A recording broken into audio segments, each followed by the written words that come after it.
कामचोर बहू। कांता बहन की 2 बहुएं थीं, बड़ी कल्पना और छोटी प्रिया। कल्पना का जैसा नाम वैसा ही काम। सारा दिन कल्पनाओं में रहती, ना कोई काम करती ना कोई धाम। अरे कल्पना बहू, जरा अच्छी सी चटनी पीस दे, आज कुछ मजेदार खाने का मन है। पेट में जलन हो जाएगी माँ जी बुढ़ापे में, और वैसे भी मेरा काम करने का वक्त शाम का है, अब प्रिया को ही बोल दो। इतना कहकर कल्पना वहां से चली जाती है। कांता कल्पना के ऐसे रवैये से काफी परेशान रहती हैं। मैं बना देती हूँ माँ चटनी। ऐसा बोलकर प्रिया माँ को चटनी बनाकर प्लेट में खाने को देती है कि तभी वहां कल्पना आ जाती है। अरे वाह चटनी, जरा चक्कर तो देखूं, बड़े दिन हो गए। अरे नहीं बहू, तू तो रहने ही दे चटनी खाना, पेट में जलन हो जाएगी।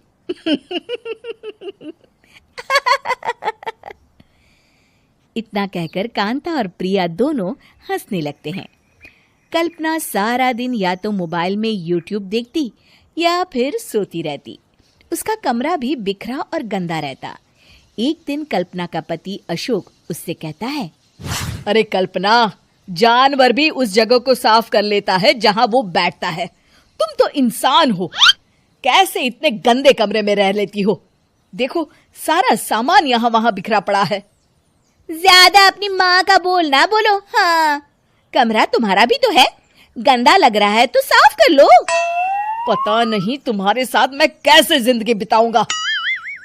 इतना कहकर अशोक वहां से चला जाता है।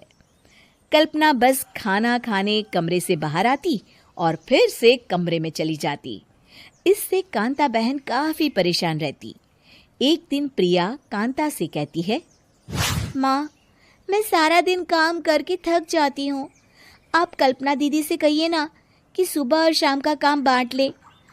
मैं तो अब सिर्फ एक वक्त का ही काम करूंगी। हाँ। अरे तू वो भी ना करना, एक बहू तो कामचोर थी ही, दूसरी भी आ गई काम ना करने के बहाने लेकर।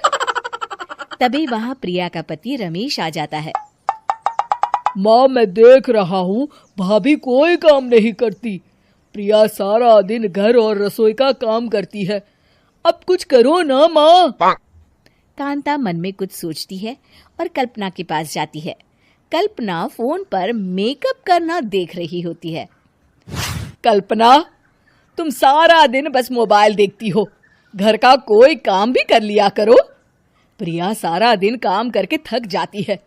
आज से मैंने फैसला किया है, एक वक्त का काम तुम करोगी, सुबह का खाना तुम बनाओगी और रात का प्रिया। आप लोगों ने काम को हवा बना रखा है। अरे पता नहीं थोड़ा सा ज्यादा काम करने में आप लोग घबरा क्यों जाते हैं। और हाँ, बहुत ज्यादा प्रिया की तारीफ मत करिए मेरे सामने, बड़ी बहू तो मैं ही रहूंगी। मैं कुछ नहीं जानती, कल सुबह मुझे वक्त से खाना चाहिए, रसोई में आ जाना, वरना कल से तुझे खाना नहीं मिलेगा। अगली सुबह कल्पना रसोई में नहीं आती है। वो देर से सोकर उठती है और बाहर आकर कहती है, अरे भूख लगी है, आज खाने में क्या है? इतनी देर हो गई, आज किसी ने मुझे उठाया भी नहीं, पता नहीं कहाँ है सब।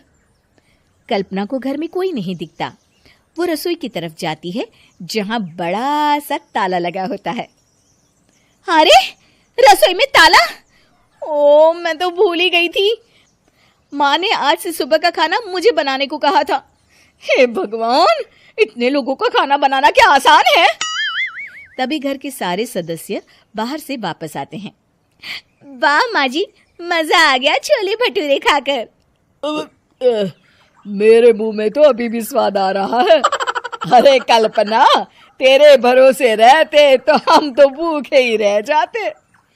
कल्पना को बहुत गुस्सा आ जाता है। अब बहुत हो गया, आज से मैं अपनी रसोई अलग कर रही हूँ, मैं अपना खाना खुद बना लिया करूंगी। कल्पना अपनी रसोई अलग कर लेती है, पर आए दिन उसका देर से उठना और काम न करने की आदत से वो भूखी ही रह जाती थी। उसी के सामने घर के लोग अच्छे अच्छे पकवान खाते और कामचोर कल्पना को जैसे तैसे ही खाना बनाकर खाना पड़ता। पर एक दिन तो हद ही हो गई। माँ, दीदी आज सुबह से कमरे से बाहर नहीं निकली, हमें जाकर देखना चाहिए। सो रही होगी कामचोर कहीं की, पर तुम कहती हो तो चलो देख लेते हैं उसे। कल्पना कमरे में पेट पकड़कर बैठी होती है। हाय मेरा दर्द, पेट दर्द के मारे मर रही हूं मैं।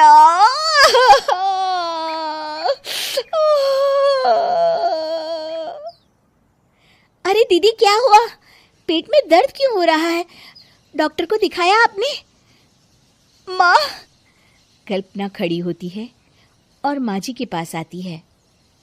मुझे माफ कर दीजिए, अब से मैं सारे काम में मदद करूंगी, कभी आलस और काम चोरी नहीं करूंगी। हाँ हाँ, वो तो ठीक है, लेकिन अचानक क्या हो गया जो तू काम करने को तैयार हो गई? कामचोर कल्पना। माँ, लगातार बासी और उल्टा पुल्टा खाना खाने के कारण मेरे पेट में इन्फेक्शन हो गया है। काम न करना पड़े इसलिए मैं 2 दिन का खाना एक दिन ही बना लेती थी। बासी और खराब खाना खाने के कारण लेने के देने पड़ गए। पेट में दर्द हो रहा है।